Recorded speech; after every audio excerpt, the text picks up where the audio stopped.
তুমি ভাই ওদিকে যা পরে ডাকবানি আমি ঠিক টাইম মতো তোর বস তোর পয়েন্ট ভালো না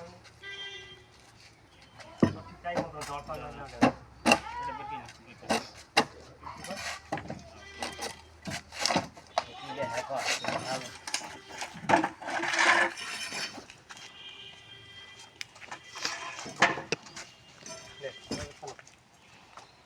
ভিডিও কে আমাদের খবরে দেখাবা না মাছটা পাড়া দি রাখো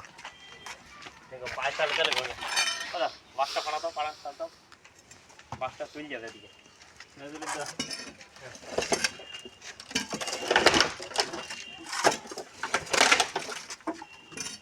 এদের বাকি দিয়ে মাছটা রাখ মাছটা এখানে রাখ